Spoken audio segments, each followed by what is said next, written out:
Hey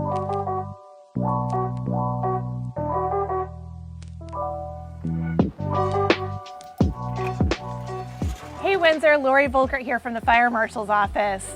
Welcome to my crib, smoke alarm edition. Come on inside. You know, I was just changing the batteries on the smoke alarm, so let's get this installed and talk about where else we should have smoke alarms. Come on upstairs.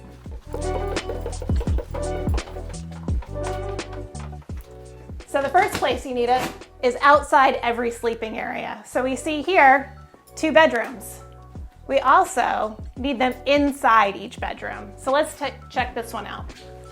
You need a smoke alarm inside each bedroom, so that way if you sleep with the door closed, you'll be alerted if there's a fire inside your room. Let's go downstairs and see where the rest of the smoke alarms are supposed to be.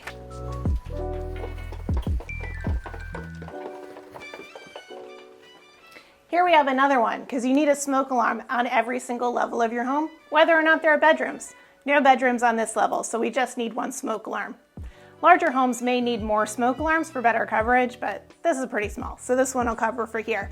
Let's go downstairs into the basement.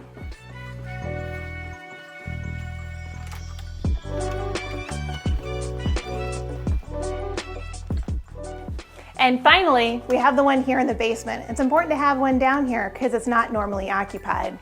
Well, thanks for coming to my crib. I hope you learned something about smoke alarms. Remember to change them out every 10 years. See you around town.